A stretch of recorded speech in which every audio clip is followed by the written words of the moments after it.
gimana?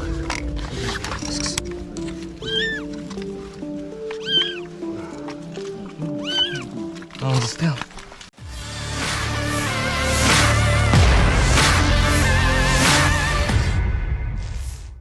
Sebuah video yang ramai beredar di media sosial Telegram pada Senin 1 Mei 2023 menyita perhatian warganet. Pasalnya dalam video tersebut memperlihatkan aksi terpuji dari prajurit Rusia.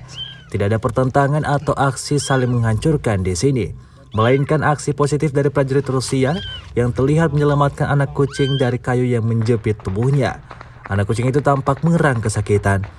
Sejumlah prajurit Rusia yang mencoba menyelamatkannya langsung membawanya ke suatu tempat yang lebih aman, seperti yang terlihat dalam rekaman. Peristiwa yang berlangsung di wilayah yang tidak disebutkan namanya dalam keterangan unggahan ini menuai beragam respon dari warganet.